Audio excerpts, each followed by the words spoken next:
요. 이번 영상에서는 흔히 수급 주체라고들 하죠. 그 수급 주체에 대해서 좀 설명을 드리려고 합니다. 요즘 주변에 주식에 관심을 갖는 친구들이 많다 보니까 그 친구들이 이제 저한테 한 번씩 물어봐요. 개인, 외국인, 기관 이런 걸 이제 들어보고 이게 뭐냐라고 물어보는데, 그 세 개의 주체 중에서 외국인들이 기관이 도대체 구체적으로 어떤 건지 거기까지 관심을 갖는 비율은 한 절반도 채 안 되는 것 같아요. 한 20, 30% 정도. 그 중에서도 구체적으로 어떤 역할들을 하고 있는지, 또 어떤 목적을 가지고 주식시장에 들어와서 플레이를 하는지, 그것까지 정확하게 아는 경우는 잘 없더라고요. 그래서 이걸 좀 제가 영상으로 정리를 해놓으면 참고할 수 있겠다, 이런 생각이 들어서 제가 영상을 한번 만들어 보기로 했습니다. 일단 화면에 보이는 건 코스피 수급 현황이에요. 그냥 화면에 지금 담겨 있는 게 12월 3일부터 보이고 있는데, 누적은 12월 1일부터 그냥 표현을 해봤습니다. 보시면 일단은 3주체는 다 아시겠죠? 개인, 외국인, 기관, 이렇게 세 개에 대해서는 다들 아실 거예요. 근데 지금 흐름을 보시면 그냥 개인은 거의 그냥 빨간불 계속 들어와요. 이때가 진짜 미쳤죠. 이틀 동안 7조를 샀습니다. 저는 깜짝 놀랐어요. 오늘 지수 조정이 나올 때 오늘도 2조를 받쳐줬고 대단합니다. 그래서 지금 제가 12월 1일부터 15일까지니까 한 45일 정도, 한 달 보름이죠. 이 기간 동안 대단합니다. 개인은 15조를 샀고요. 외국인은 1조 7천억을 팔았고요. 그리고 기관은 14조를 팔았습니다. 제가 이 설명드리면서 왜 기관이 이렇게 팔아 제끼는지에 대해서 좀 말씀을 드릴 거고요. 그리고 개별 주체들이 어떤 목적을 가지고 플레이를 하는 사람들인지 그런 것도 좀 말씀을 드릴게요. 일단은 개인. 개인은 특별히 설명드릴 거 있나요? 그냥 저를 비롯해서 이 영상을 보고 있는 여러분들, 개미들입니다. 개미들은 그냥 개인으로 분류가 되고요. 그 다음에 외인은 뭐냐면 그냥 단순히 외국인이 주식하는 거다라고만 생각하지 마시고, 외인은 그냥 외국계 자금이에요. 그래서 우리가 키움증권, 이베스트증권, 이런 증권사, 한국 증권사를 통해서 거래를 하듯이 외국 증권사를 통해서 한국 증시로 들어오면 그럼 그건 외국인으로 잡히는 거죠. 좀 이해를 쉽게 돕자면, 우리가 이제 미국 주식 할 때 미국 쪽 HTS 쓰는 거 아니잖아요. 우리가 키움증권 통해서 미국 주식 사기도 하고, 그러면 이제 미국 입장에서는 저희가 외국인이 되는 거겠죠. 예를 들면 JP 모건이라든가 메릴린치라든가 이런 외국계 기관들 통해서 들어오는 자금을 우리가 외인이라고 얘기를 합니다. 그리고 이제 다음으로 설명드릴 게 이제 본격적인 얘기인데, 이제 기관인데요. 기관. 이 기관은 여기 분류는 나와 있으니까 그냥 천천히 따라 써볼게요. 한번 저는 여기다 좀 빼서 이렇게 설명을 좀 해보겠습니다. 기관이 금투가 있고요. 그 다음에 투신이 있고요. 그 다음에 여기다 연기금을 좀 먼저 쓰겠습니다. 연기금 있고요. 그 다음에 은행보험은 사실 크게 의미가 있는 건 아니지만 묶어서 설명을 드릴게요. 은행보험.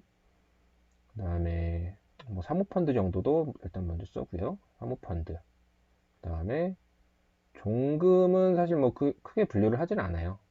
기타 법인으로 그냥 설명을 드리겠습니다. 네. 그리고 일단 이 정도 설명을 드릴게요. 일단은 얘네들이 같은 기관으로 묶여 있지만 각자가 어떤 목적을 가지고 들어오는지, 그리고 어떻게 플레이하는지 이런 게 조금씩 다 다르기 때문에 요걸 좀 기억을 해 놓으시면 참고하는 데 도움이 되실 겁니다. 일단은 연기금 먼저 설명을 드릴게요. 연기금.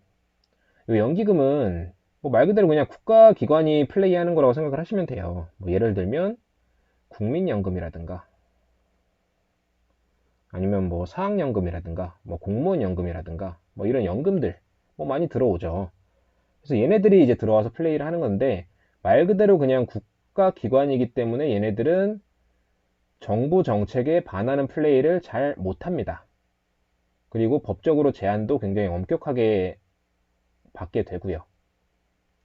그러다 보니까 요 연기금은 보시면 최근에 계속 팔고 있죠. 요 밑에서부터 보셔도 지금 14조 판 것 중에 7조를 얘네가 팔았어요. 그러니까 절반을 얘네가 다 판 겁니다. 혼자서. 근데 계속 매도해요. 뭐 사는 건 뭐 미미하고 45일 동안 지금 보면은 하루 이틀 사흘 빼고 다 팔았습니다. 그리고 최근에 이 지수가 2800부터 미친 듯이 끌어올렸던 적이 있죠. 한번 요 연말이랑 연초에 이때는 계속 팔아 제낍니다. 파는 규모는 점점 갈수록 더 세져요. 이게 왜 그러냐? 그거에 대해서도 좀 설명을 드릴게요. 일단은 연기금은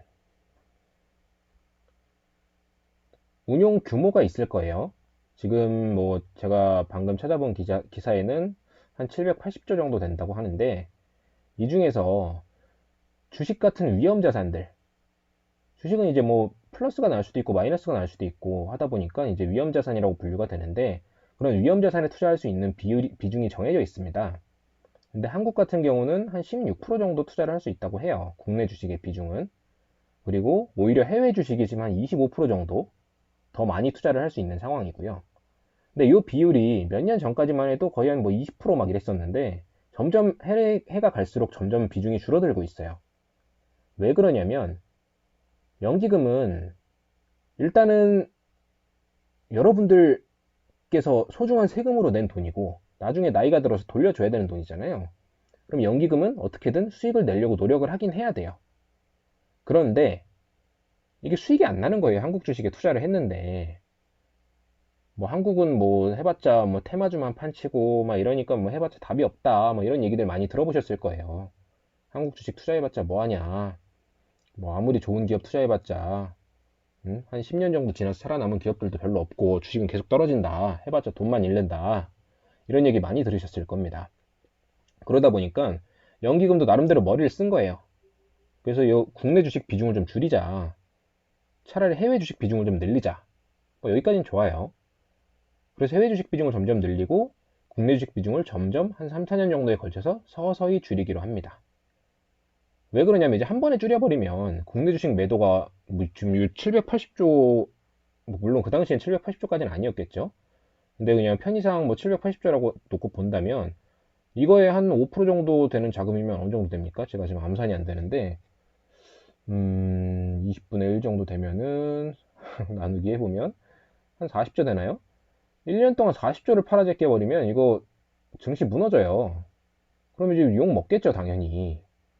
그렇게 욕 먹는 건 또 싫고, 또 우리나라 주식 증시를 붕괴해서도 안 되는 일이고, 그러다 보니까 몇 년에 걸쳐서 좀 서서히 비중을 줄여 나가자라고 합의를 한 건데, 그렇게 법령이 제정이 되니까 이 연기금은 비중을 점점 줄여야 되는 상황이 돼버립니다. 그래서 아까 한 16% 정도 말씀을 드렸죠. 16%인가 17%인가 제가 정확히 기억이 안 나는데, 이 정도 비중으로 이제 점점 이제 축소를 해야 되는 상황이 옵니다. 그런데 문제는 뭐냐면 이 780조 중에서 주식이 이렇게 계속 올라버려요. 이거 계속 올라요. 올라버리면 주식은 평가액이 있잖아요. 그러니까 지금 예를 들어서 내가 그냥 편의상 100조라고 할게요. 100조 중에 16조를 주식으로 갖고 있는데 이 비중을 넘으면 안 돼요. 근데 이게 주식이 계속 올라서 며칠 만에 막 20조가 돼 버렸어요. 그럼 얘네는 어찌됐든 4조를 팔아야 되는 거예요, 무조건. 법적으로. 이거 안 팔면 안 되거든요. 그러니까 오르면 오를수록 연기금은 팔 수밖에 없는 그런 상황이 돼버립니다. 보시면 지금 뭐 이따 말씀드리겠지만 거래 규모가 뭐 지금 뭐 연기금이랑은 비교할 수 있을 만한 데는 없어요. 기관 중에서. 그나마 금융투자랑 투신 정도. 뭐 요 정도인데 뭐 좀 이따 말씀드리겠지만 금융투자는 요게 좀 허수가 좀 있습니다. 뭐 투신은 이제 설명드릴 거고요.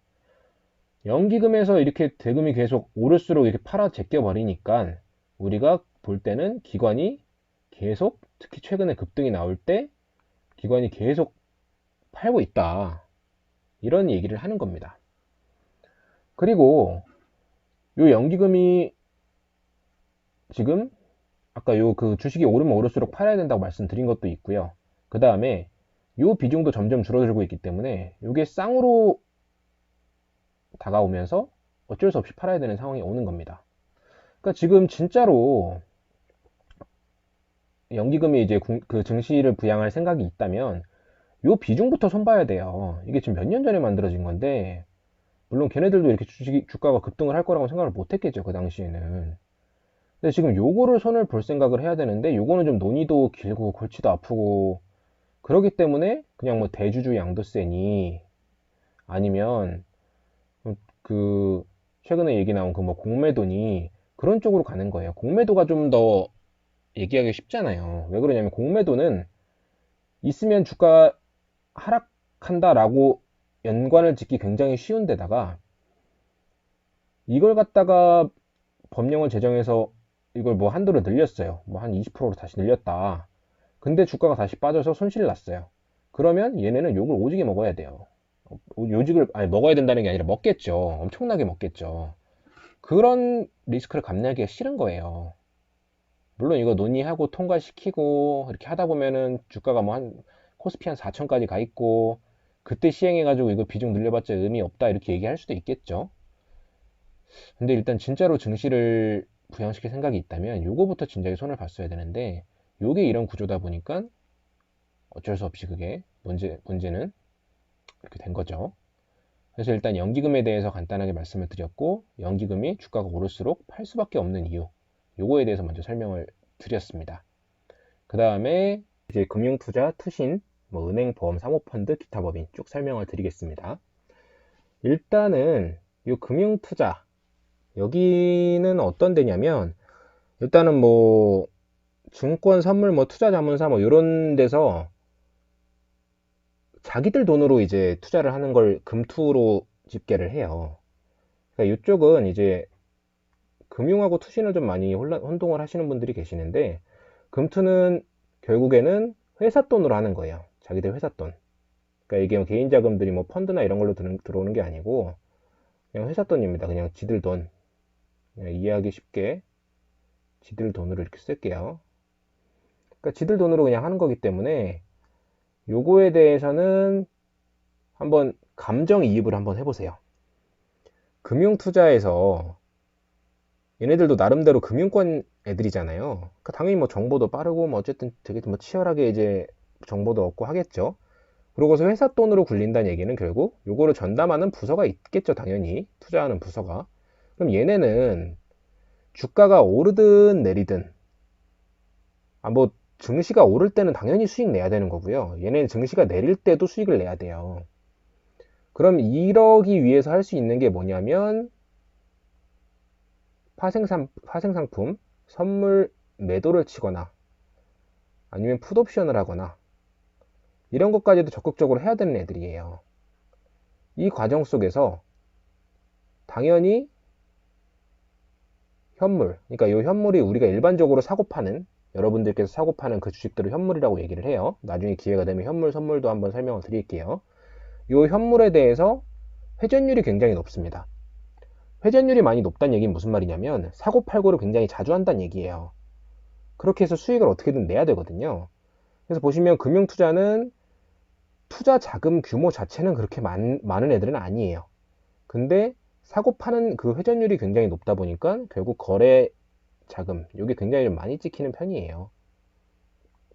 그래서 실제로 보일 때는 규모가 이렇게 막 엄청나게 커 보이는 것 같지만 주식시장에 미치는 영향은 그 정도까지는 아니다. 물론 이제 뭐 적은 영향은 아니지만 예를 들어서 주식시장에 영향을 미치는 게 100이라는 그 시장이 있는데 그 중에 저는 10만큼 돈을 가지고 있어요. 그리고 다른 사람도 똑같이 10이라는 돈을 가지고 있는데 저는 한 번 사가지고 그냥 쭉 묻어놔요. 안 팔아요. 근데 얘는 10분이 멀다 하고 샀다 팔았다 샀다 팔았다 샀다 팔았다 전체 금액의 10%가 들어왔다 나갔다 들어왔다 나갔다 이러면은 주식시장이 출렁출렁출렁 얘가 한 번 사면은 10%만큼 자금이 들어왔다가 또 10%만큼 빠졌다가 미치는 영향이 크겠죠. 거래 대금도 당연히 많이 잡힐 거고요. 그래서 이제 이게 커 보이는 거고 영향을 미치는 것처럼 보이지만 실제 규모는 엄청나게 크지는 않기 때문에 얘네들은 어느 정도 그 부분을 감안을 해서 보셔야 된다. 뭐 이렇게 말씀을 드릴 수 있겠습니다. 그럼 이제 투신은 어디냐? 투신이 여러분들이 흔히 생각하는 증권사 막 이런 느낌 있잖아요. 일반인들이 많이 생각하는 그 증권사 느낌. 펀드를 운용하고 뭐 이런 것들. 그러니까 지금 투신이 뭐의 약자냐면 이게 투자 신탁이잖아요. 투자 신탁이에요. 이걸 한번 의미를 뜯어볼게요. 투자 신탁. 보시면 투자를 하는데 신자, 믿을 신자, 믿는다. 그리고 탁은 위탁한다. 그러니까 내 자금을 개인들이 내 자금을 널 믿고 위탁을 할 테니까 니들이 투자를 해서 내 돈을 불려줘 이거예요. 아까 금융투자는 회사 돈으로 하기 때문에 얘네들은 회사 돈 실적이 안 나오면 그 실적에 따라서 그 돈 굴리는 애들을 자를 수도 있고 뭐 성과급을 뭐 적게 줄 수도 있고 그러니까 얘네들은 어떻게든 수익을 오르든 내리든 이렇게 해야 되는데 상대적으로 얘네들은 그러다 보니까 얘네들은 이제 한 종목을 진드거니 들고 가질 못해요. 그래서 회전율이 굉장히 높은데 얘네들은 이제 그 펀드 매니저 스타일에 따라서 뭐 길게 가져가는 경우도 있고 뭐 적게 가져가는 경우도 있고 하는데 여기서 포인트로 말씀드리고 싶은 부분은 뭐냐면 최근에 요 펀드 자금이 계속 빠져나가고 있어요. 뭐 이런 기사는 많이 보셨을 거예요.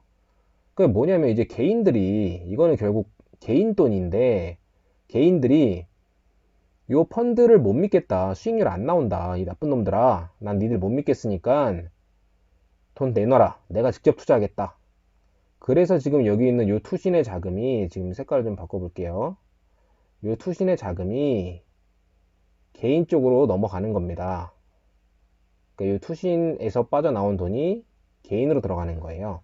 그러니까 지금 여기서 투신이 한 4조 정도 팔았죠. 근데 그 중에 상당 부분은 요 개인 돈으로 들어온 게 많이 있을 거예요. 이걸 이제 최근에 뭐라고 기사에서 표현을 하냐면 환매 자금이다 라고 얘기를 해요. 그러니까 지금 요 환매로 인해서 펀드 자금이 계속 유출이 되고 그럼 투신은 어쩔 수 없이 팔아야죠. 뭐 어떡합니까? 뭐 돈 빼달라는데. 그게 이제 개인 자금으로 들어왔다 라고 말씀을 드릴 수 있어요. 그래서 결국 지금 시장에서 영향을 미치는 건 뭐냐면 요 투신은 좀 억울하다고 얘기를 할 수 있어요. 근데 요 연기금은 변명 여지가 없습니다. 제도를 지금 자기들이 예전에 뭐 한국 주식 수익률이 너무 안 좋아서 비중 줄인다 뭐 어쩐다 해놓고서 그 제도를 그대로 유지하고 손볼 생각도 안 하면서 그러다 보니까 주식 시장이 좋아서 오를 때마다 얘네는 구조상 팔 수밖에 없어요. 이거 손 봐야 되는데 얘기 전혀 안 나오고 있죠. 그래서 지금 개인이 많이 이렇게 늘어나는 거는 뭐 기관이 갔다가 파는 거는 진짜로 막 얘네들이 뭐 한국 증시를 폭락을 시키려고 이렇게 하는 것보다는 구조적인 이런 문제도 존재한다. 이 부분을 말씀을 드리고 싶었어요.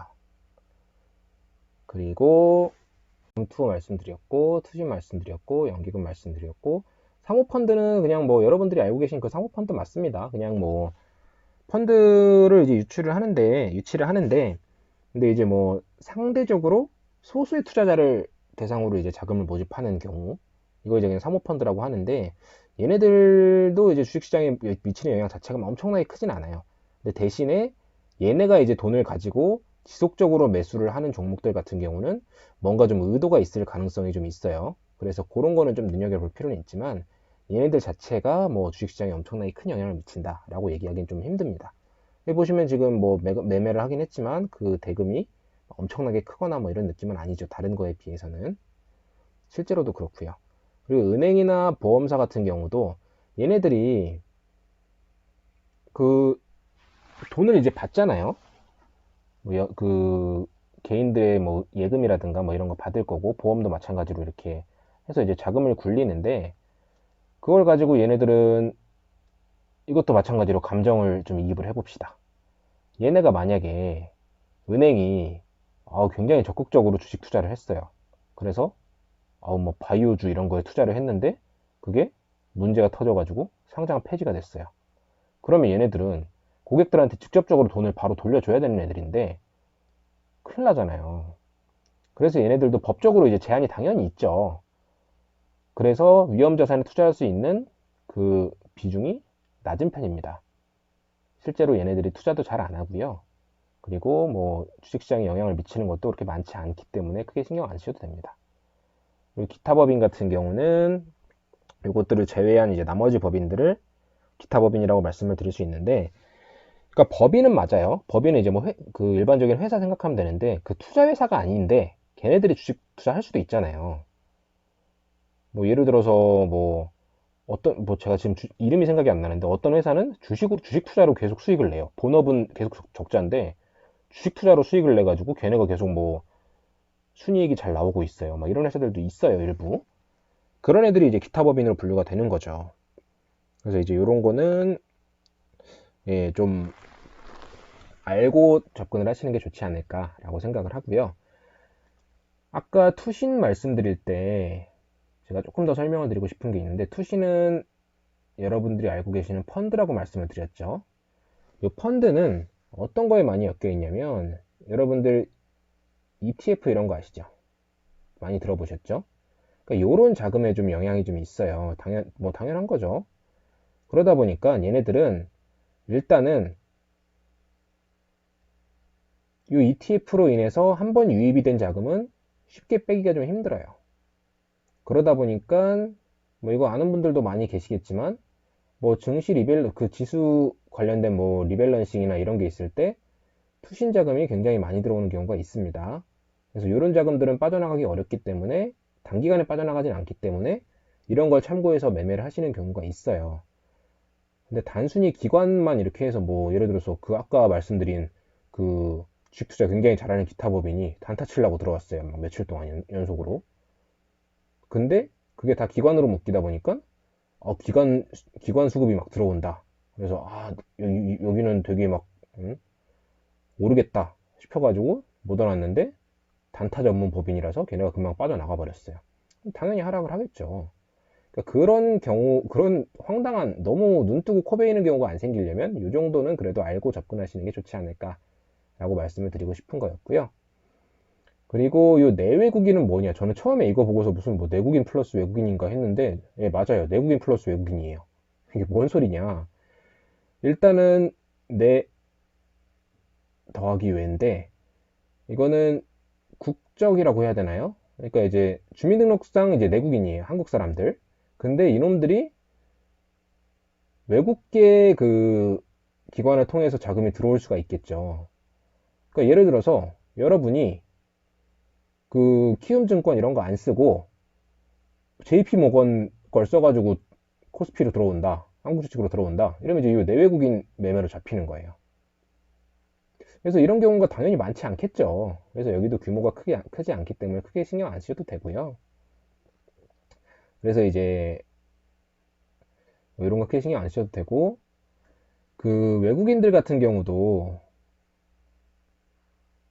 보면은 이게 외국계 그 자금이라고 그랬죠. 기관 자금이라고 했는데 얘네들 중에서도 뭐 좀 특색이 있어요. 특히 뭐 JP 모건 이런 애들 이런 애들은 보면은 단타 전문입니다. 외국 자금이 외국인 매수가 이제 막 들어왔다고 좋아하실 게 아니에요. JP 모건 단타 엄청 잘 칩니다. 하루 만에 확 들어왔다 확 빠져요. 그래서 그날 급등 나오면 다음날 바로 빠집니다. 그러니까 이런 특색도 좀 공부를 하시면 뭐 조금 도움은 돼요. 근데 개인적인 시각으로는 저는 수급 자체는 크게 의미를 두지는 않습니다. 예, 그냥 뭐 참고 정도는 하고 만약에 뭔가 영향을 미치는 사건이 터졌을 때 이거를 어떻게 활용을 해서 그러니까 이걸 참고를 해서 이게 앞으로 향후 좀 회복이 좀 어려울 수도 있겠다. 아니면 당분간 흐름이 좀 괜찮을 수도 있겠다. 라면서 그냥 참고만 하는 정도지 제가 이걸 가지고 뭐 매매에 적극적으로 활용하거나 그러진 않습니다. 왜 그러냐면 개인이 이끌어 올리는 이번에 코스피도 개인이 다 올린 것처럼 개인이 이끄는 종목들이 있고요. 외국인이 이끄는 종목이 있고 기관이 이끄는 종목이 있습니다. 예를 들면 뭐가 있을까요? 지금 생각나는 거는 최근에 기관이 많이 이끄는 종목 제가 아주 좋아하는 에코프로 기관이 엄청 좋아하는 종목입니다. 이거 기관이 계속 매수를 하고 있어요. 근데 그럼 외국인들은 안 좋아하냐? 외국인들은 그렇게 뭐 적극적으로 매수를 하진 않아요. 그러니까 뭐 이런 특색들 그렇다고 이 주식이 못 가는 건 아니에요. 근데 또 기관은 계속 주구장창 파는데 외국인은 주구장창 사는 종목들 그런 것들도 있고요. 근데 그렇다고 꼭 가는 것도 아니고 꼭 떨어지는 것도 아니고 이게 방향성은 특별히 정해져 있지는 않아요. 근데 이제 문제는 뭐냐면 개인은 심리가 조금 이제 하락을 하면은 바로 그냥 손 털고 나가고 싶은 마음도 좀 강하고요. 그 다음에 단타 치는 사람들도 많고요. 물려있는 종목들을 어느 특정 선이 넘어서면 그때 바로 팔아치우고 그냥 가는 사람들이 많아요. 그러니까 목표 수익을 개인들은 한 5%, 10% 찔끔찔끔 보고 들어오는 사람 비중이 훨씬 더 많기 때문에 그래서 개인들이 많이 사는 종목들은 단기 급등을 만들기 쉽지 않다. 그래서 개미가 꼬이면 좋지 않은 흐름이다 라고들 말씀을 하시는 거예요. 근데 그것마저 무시하고 호재로서 계속 끌어올릴 수 있는 뭔가 요인이 있다면 최근에 삼성전자처럼 삼성전자 개인들 엄청나게 늘어서 외국인 비중보다 더 많아졌다고도 하죠. 개미들이 그렇게 꼬였는데 상승 끌고 오죠. 그 시총 엄청 무거운 300조 넘죠. 지금 300조짜리가 코스피 한 3분의 1을 차지하는 그 종목이 그렇게 올라갑니다. 개미들 꼬여도 그런 종목들이 있기 때문에 무조건적으로 맹신하실 필요는 없습니다. 그리고 기왕 보실 거라면 이런 조금 더 그 상세로 이렇게 펼쳐보시면 이렇게 다 확인하실 수 있어요. 수급 내역도 보실 때 이런 것들 체크를 하시면 좋겠다 라는 말씀을 드리면서 이번 영상은 마무리 짓겠습니다. 감사합니다.